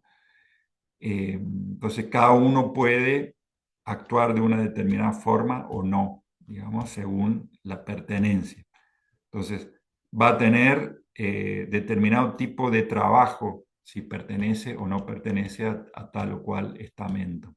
Entonces, esa es una sociedad de estatus. Estatus quiere decir posición. No quiere decir que en la otra no haya posiciones, pero es la posición inherente que se relaciona con toda una gradación, digamos, y conforma todo un universo de relaciones que tienen una lógica específica que hay que estudiar, digamos, en cada caso, digamos, ¿no? Pero bueno, es una sociedad donde hay prerrogativas que tienen que ver con lo que puedan ser determinadas personas y determinadas personas no pueden hacer. Eso igual estaba en tensión, y estaba en decadencia, y estaba en crisis. Había sido muy criticado por el pensamiento ilustrado, y para decirlo rápido, la Revolución Francesa abolió los estamentos en Francia, y de ahí se empezaron a abolir en Europa, ¿no? A medida que se propagaba. Entonces, la abolición de la sociedad estamental, la abolición del estatus, fijó o trasladó la asignación del prestigio a la posesión del dinero. Entonces, o al criterio económico, digamos, para poder validar o clasificar, valga la redundancia, a las personas, ¿no? Esto es todo un tema muy importante en el pensamiento sociológico y en la sociología como disciplina. Nosotros lo vemos como una parte de una unidad, inclusive se suele trabajar también en los prácticos, eso lo vamos a ver después. Pero los sistemas de estratificación se estudian, son un núcleo, digamos, de la disciplina sociológica, ¿no? Pero es interesante verlos comparativamente, ¿no? Entonces, cuando se es abolido el sistema estamental y ya no rige teóricamente el estatus, se conforman sociedades de clases, ¿no? Se conforman sociedades de clases donde, bueno, empiezan a predominar otros sistemas clasificatorios, valga la redundancia. Entonces, bueno, hay clases cuando un conjunto de personas tienen en común un conjunto de posibilidades vitales, es decir, de posibilidades de vida, representado por el interés económico en la posesión de bienes y oportunidades de ingresos, ¿m?, en los mercados. Eso es medio difícil la definición, pero está tomada de Weber. Pero quiere decir que, digamos, que el criterio de separación y de agrupamiento está dado por, primero, las posibilidades de vida, o sea, lo que puede comprar o no, el lugar donde se puede vivir y cómo vivir, determinado en alguna medida por la posesión de bienes económicos obtenidos en un mercado de oportunidades en las relaciones de trabajo, ¿no? Se puede tener solamente el trabajo o la posibilidad de trabajar, o se puede ser propietario también, digamos, de los bienes de producción, ¿no? Es muy distinto. Pero de allí derivan, por ejemplo, bueno, la clase proletaria, que solamente tiene su fuerza de trabajo, y la burguesía, que es propietaria de los medios de producción, ¿no? Entonces, de la propiedad, eh, en las relaciones de producción, surgirían las clases, ¿no? Entonces, bueno, hay clases propietarias, y hay clases que son, hay algunas que son, hay clases que dejan de ser clases, pero que, digamos, que uno las llama una clase, pero por ahí vienen del sistema anterior. Por ejemplo, por ahí no tienen una mentalidad capitalista, pero siguen teniendo, digamos, propiedad de tierras, y por ahí su prestigio viene de la posesión de la tierra, ¿no? Y, y por ahí, bueno, son clases rentistas que tienen por ahí un consumo similar al que tienen, digamos, propietarios capitalistas en alguna medida, aunque se van quedando atrás, y bueno, marcan también una diferencia porque son propietarios de la tierra, digamos, ¿no? Más allá de que no tengan a su disposición asalariados, ¿no? Y sean rentistas, ¿no? Bueno, hay muchas diferencias, pero es así. Bueno, estatus. No se olviden que lo de la izquierda está más cercano al antiguo régimen, y lo de la derecha a lo que se da en el siglo XIX. Lo sagrado y lo secular. Bueno, lo sagrado tiene que ver con también una forma de organizar el mundo. Nosotros hemos visto muchas veces la sociología de la religión como una sociología especial. Tiene que ver la religión es un sistema de conocimiento, o sea, estaría en la forma en que se ordena el mundo y se le da sentido, ¿no? Por eso es muy importante. Eh, la ilustración, eso ya lo vimos, había trabajado una crítica a la religión como pensamiento falso, pero se habían olvidado, y eso se lo remarcaron otros pensadores del siglo XIX, algunos muy ligados al romanticismo, otros al conservadurismo reaccionario, digamos, contra la revolución. Se olvidaron las funciones de integración social que tiene la religión, ¿no? Entonces, la religión se considera un elemento constitutivo e integrador de la sociedad, con sus símbolos y rituales. Genera lazos comunales. Fíjense cómo hay una relación con el primer concepto de comunidad, porque conforma comunidad, la religión conforma comunidad. Cuando nosotros veamos algo de sociología de la religión de Durkheim, que es muy importante, ahí se va a ver claramente, ¿no? La religión es constitutiva de lo social y de la comunidad, y genera valores indispensables para el orden social, fundamentalmente para entender el cambio social. La religión es rito y ceremonia, comunidad, autoridad, jerarquía y organización. Podría ser el origen de ideas fundamentales. Bueno, se puede modificar o aclarar.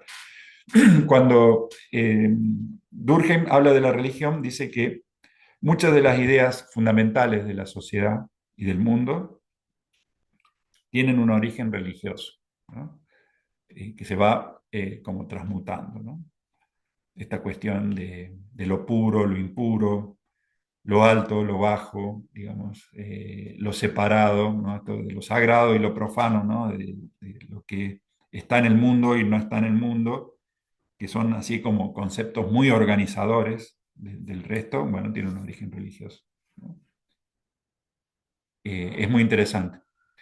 Y lo secular es, en contraposición a lo sagrado, es pensarlo, digamos, la organización de la sociedad exclusivamente en referencia a lo humano, ¿no? A la razón humana. y considera, digamos, a la religión como algo que pertenece a épocas superadas, ¿no? Que han sido barridas por el progreso de la historia. Y si ustedes se fijan, las dos ideas siguen operando, porque, por ejemplo, cuando se habla desde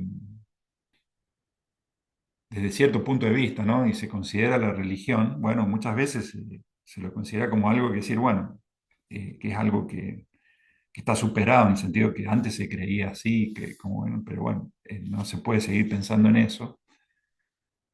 Y otras personas y otras que como que ya han abandonado esas posturas así más radicales, digamos, en relación a lo religioso. Y bueno, y se les reserva un lugar, como diciendo, bueno, esto tiene igual sigue cumpliendo una función, está ligado a la integración, a lo emocional, al sentido de la vida. La religión es una gran otorgadora de sentido, digamos, ¿no? Y sobre todo en mundos en donde por ahí lo que desde el punto de vista ilustrado se creía que iba a haber un progreso indefinido y que los problemas se iban a ir solucionando progresivamente y se iban a ir superando todas las necesidades humanas y todo se iba a solucionar. Y después se vio que no, bueno, que aparecen otros problemas que antes no se pensaban que podían llegar a existir, como por ejemplo los problemas ecológicos, los problemas de la destrucción masiva, digamos, o el riesgo de guerras nucleares, por ejemplo. Eso, bueno, quebró un poco la idea de un progreso indefinido hace mucho tiempo. Entonces, esa desaparición de la idea de un progreso indefinido, bueno, vuelve a revalorizar lo contrario, en el sentido de decir, bueno, no, la religión puede cumplir funciones de integración y por qué se la va a dejar de lado cuando en realidad coexisten, digamos, sistemas de conocimiento que se validan en sí, digamos, y no pueden invalidar la totalidad, ¿no? Aunque hay personas que dicen, bueno, no, la ciencia, tal como se la practica, es lo que vale como conocimiento. Lo demás, bueno, quedará como una ritualidad, no lo sé. Pero bueno, son dos visiones, ¿no? Y coexisten. Y esto también es muy, muy interesante porque la alienación es también un concepto que engloba a otros conceptos que están en los diagnósticos que se plantean en el desarrollo de la sociología clásica. Es decir, que eh, la- el pensamiento social es crítico. ¿Qué quiere decir? Que se vieron una vez vistas las consecuencias de la transformación de las dos revoluciones y cómo se modificó Occidente e impactó en el mundo. Si bien no se puede hacer una crítica que implique retornar a un mundo que dejó de existir, ¿no? El mundo del antiguo régimen dejó de existir. Entonces, cierto pensamiento reaccionario y conservador no era viable porque no se podía restablecer la autoridad del rey tal como era, no se podía restablecer la autoridad de la religión tal como era, y no se podía volver a una economía agrícola tal como era, entonces no había vuelta atrás. Entonces, sabiendo que no había vuelta atrás, algunos propusieron, digamos, hacer modificaciones, ¿no? De ahí vienen los pensamientos, digamos, de cierto socialismo, incluso hasta algunas visiones, digamos, de articular de otra forma las funciones del Estado y de la economía, ¿no? Todas formas todos distintos tipos de reformismo, inclusive, bueno, hasta de pensamiento revolucionario, por decirlo de una forma. Pero también hay ciertas posturas críticas que no van a decir, bueno, hay que hacer otro modelo distinto, sino que se manifiestan en cierto pesimismo, cierto pesimismo o cierta, digamos, desazón, digamos, porque se transforman como en callejones sin salidas. Y muchos pensadores sociales del siglo XIX lo vieron así, como que había ciertas condiciones que no se iban a poder resolver y que eran intrínsecas a la conformación de una modernidad basada precisamente en las relaciones capitalistas, en el poder del Estado, en la vida urbana, ¿no? Con todos sus riesgos. Se podían hacer mejoras, pero iban a quedar siempre algunas cuestiones para salvar y que no iba a haber una plenitud humana porque siempre se está frente a problemas irresolubles. Entonces, la alienación es una forma de pensar eso, digamos, los efectos de la transformación, ¿no? Hace rato mencionamos cómo Weber pensaba en lo que es la jaula de hierro, ¿no? Referida al crecimiento de estructuras en donde las personas no entienden el sentido de las cosas, ¿no? Entonces, se presenta al individuo moderno desarraigado. Cuando uno dice desarraigado es, bueno, desvinculado de la tierra, solo, quiere decir que como un individuo aislado, pero que no pertenece a una comunidad, no pertenece a un pequeño grupo, no pertenece a una parroquia, no pertenece a un pequeño grupo de estatus, no tiene posición, no tiene estatus, no es reconocido, no tiene prestigio, es un nadie, está desgajado, digamos, de su lugar de pertenencia, ¿no? Entonces, eso es la enajenación, digamos, de los otros humanos. Eso implica una enajenación, ¿no? Del trabajo del lugar y en definitiva, de uno mismo. Entonces, la alienación sería como una pérdida de la humanidad, pero lo intrínseco humano se referencia en todas esas características que hemos visto, que era cómo era la sociedad antes de la gran transformación, ¿no? Entonces, la sociedad está conformada por estructuras organizativas que son remotas e inaccesibles. Piensen ustedes cuando muchas veces hay que hacer un trámite, ¿no? O por ejemplo, o uno no quisiera, ¿no? Pero tener que hacer un juicio complejo, un juicio, digamos, por una pérdida patrimonial importante o por una cuestión penal, digamos, de un accidente que haya fallecido alguna persona. Fíjense todo lo que, desde la generación de las pruebas, desde los intereses de la otra parte que pueden no reconocer, pueden pasar años y no siempre, bueno, por darles un ejemplo, ¿no? Son todas instancias, pero que, bueno, la sociedad lo ha resuelto así, digamos, no se puede hacer justicia directamente. Entonces, bueno, pero son estructuras organizativas, remotas, hay que meterse en lenguajes que uno no conoce, si uno no tiene información, depende de especialistas, ¿no? Como los abogados, digamos, es tiempo que hay que dedicarle y que uno quisiera hacer otra cosa, pero hay que ir a las audiencias, ¿no? Bueno, eso es, llevado a una escala superior, bueno, pasan en distintos ámbitos, ¿no? Entonces, la complejidad impersonal es apabullante porque son todas relaciones, imagínense también, ¿no? Lo que es el funcionamiento de muchas fábricas, ¿no? Fábricas que fabrican un componente de un artefacto que se tiene que ensamblar con otro componente, pero que a su vez utiliza la materia prima de otro lugar remoto y va a ser vendido en otro mercado. Y si se produce una variación en el precio de la materia prima o se produce una sustitución en el mercado final, esa, esa fábrica se tiene que reconfigurar o por ahí tiene que cerrar. Entonces, y la persona que está trabajando no ve no está vinculada directamente a toda la cadena. Entonces, por ahí lo que va a sufrir es el efecto, decir, bueno, esto no se fabrica más.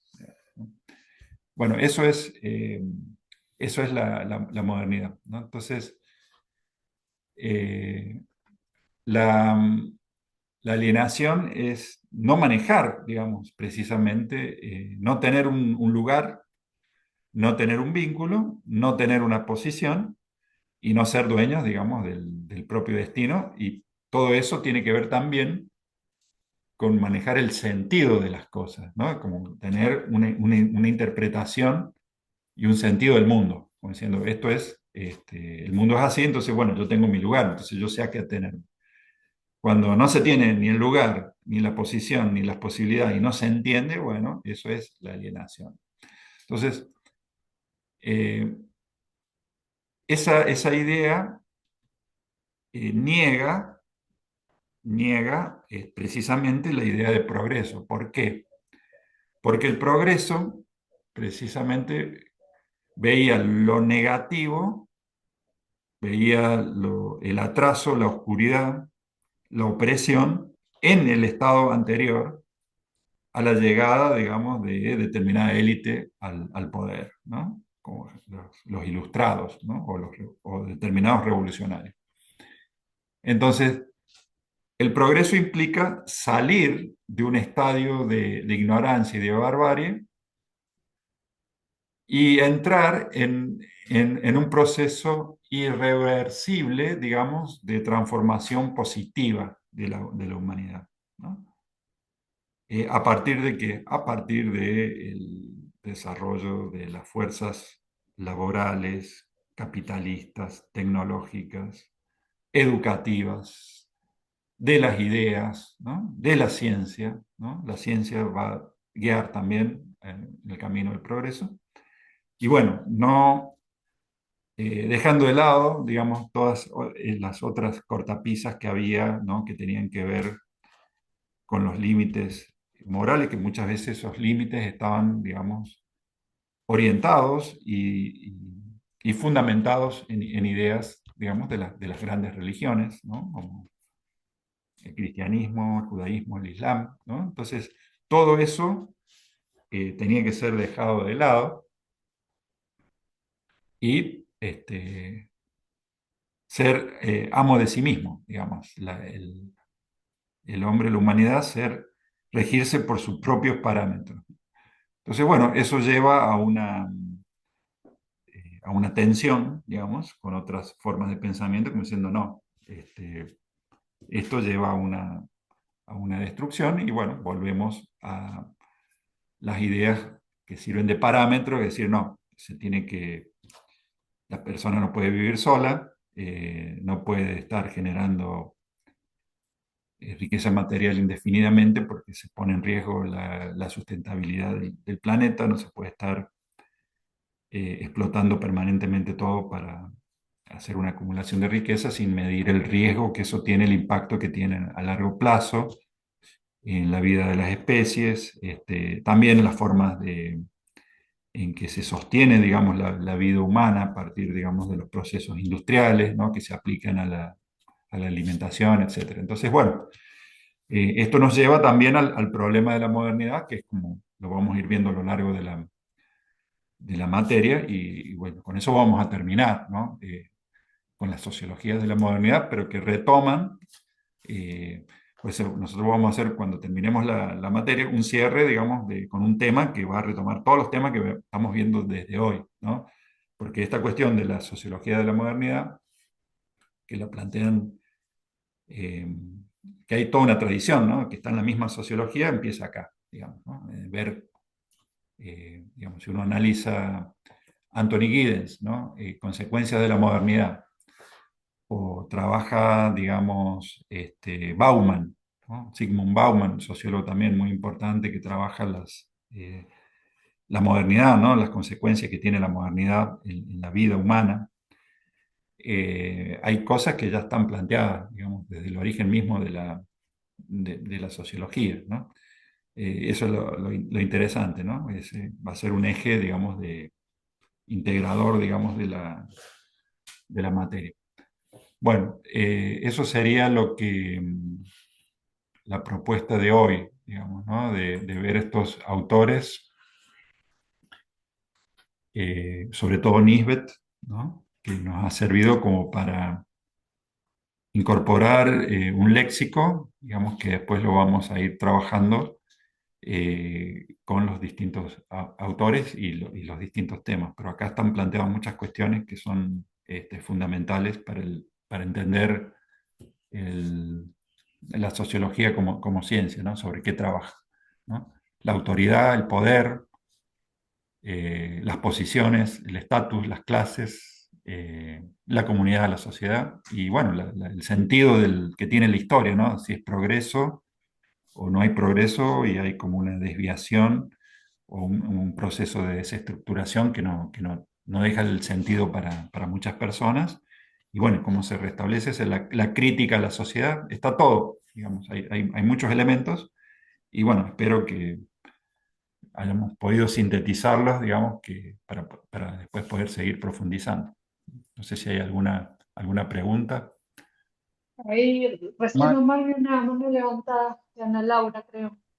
Sí, Sí, sí. sí, yo había levantado la mano, pero creo que ya me lo respondió. Era que justamente si el progreso era, digamos, lo que contrarresta o contrapone a la alineación.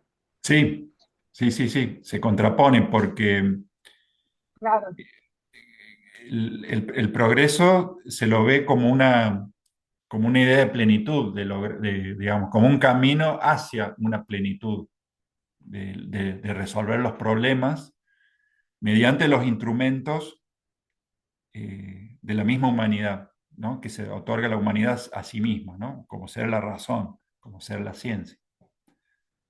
En cambio, la alienación es la contracara, digamos, diciendo, no, eh, mientras se habla de progreso, se habla, por ejemplo, de progreso técnico, lo que significó la transformación del uso de la energía, ¿no? Por ejemplo, con el hecho de tener la energía eléctrica aumentó la productividad.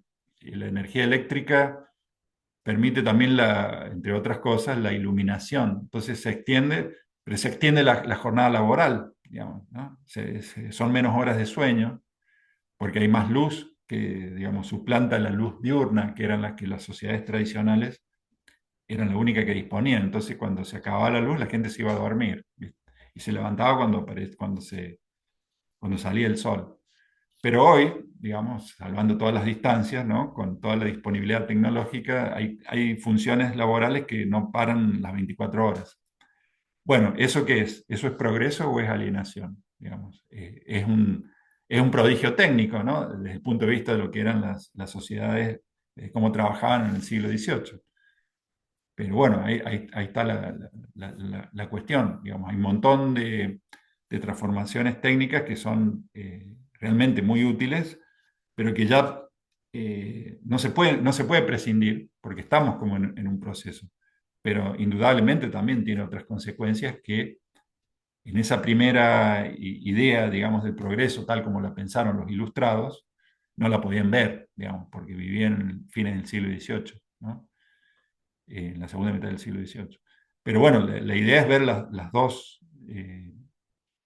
es ver la tensión, los dos elementos, ¿no? Simultáneamente. muchas gracias, profe. Bien. Profe, se puede decir que por un lado el progreso fue como una evolución, pero a la vez es como una esclavitud también, ¿no? Claro, claro, esa sería la idea. Claro, cuando uno dice una evolución, también está muy relacionada la idea de evolución, progreso. Por ahí la evolución de la idea de estadios, digamos, ¿no? Que se va pasando de un estadio a otro, eso también está en muchos autores. Es como que eso está en el pensamiento, digamos, sociológico, lo podemos profundizar después, ¿no? Porque esa idea del progreso en alguna medida también va a estar en Hegel y en Marx, con otro sentido. También está en Comte cuando habla de la ley de los tres estadios, ¿no? Que tiene que ver con la evolución de la humanidad a nivel del pensamiento, ¿no? Pensamiento religioso, metafísico y científico, dice, es una idea de progreso. Pero, digamos, esa idea obviamente tiene, la forma en que se concretiza o que se hace realidad, tiene efectos que por ahí no son manejables o que no son concebibles por quienes piensan en una idea de progreso, ¿no? También muchas cosas se ven después, ¿no? Por eso, digamos, ahí, cuando uno lo ve con la reflexión, ¿no? Por eso Hegel decía una frase famosa, dice que la lechuza de Minerva, Minerva como símbolo de la filosofía, levanta vuelo al atardecer. ¿Qué quiere decir? Que las cosas se ven, o la reflexión llega cuando las cosas ya han pasado, después del día, ¿no? Y eso, bueno, muchos lo vieron después, digamos, ¿no? No es lo mismo, qué sé yo, un Rousseau, un D'Alembert, que pensaban en el siglo XVIII, fines del siglo XVIII, o el mismo Montesquieu, digamos que también tiene como un esquema, que los pensadores del siglo XIX, que ya vieron lo que era el efecto de la urbanización, del hacinamiento, de la proletarización, ¿no? Eso se ve mucho en la literatura también, ¿no? Eh, los pensadores del siglo XVIII, por ejemplo, contraponían una sociedad ideal a una sociedad también idealizada que era una sociedad extraeuropea, ¿no? Como estaban también los relatos de viajeros, digamos, que comparaban sociedades, se hacían una idea de Oriente, hacían la crítica a la sociedad también, pero sin mencionarla, ¿no? Como se hablaba también se inventaban sociedades utópicas, pero después, cuando se vio, digamos, lo que era, es otra cosa, digamos, ¿no? Los pensadores románticos ya empiezan a plantear, no, bueno, la religión sirve, digamos, porque le da sentido a la vida de la gente. Eh, el campo no es tan malo porque el hacinamiento que hay en la ciudad, digamos, es perjudicial para la salud. Entonces tiene que haber un equilibrio, digamos, ¿no? Entonces se empieza a ver de otra forma. Pero bueno, ya había pasado, ya estaban viendo los efectos. En cambio, los del siglo XVIII no lo veían. Los del siglo XVIII habían sentido de las guerras de religión, por ejemplo, ¿no? Del siglo anterior, no lo sé. Pero bueno, cada sociedad vive como, digamos, y quienes piensan se sitúan en una circunstancia que le permite ver cosas que una generación anterior no se veían, ¿no? Eso también hay que considerarlo. No es que estén todos totalmente equivocados, pero porque ven cosas distintas también.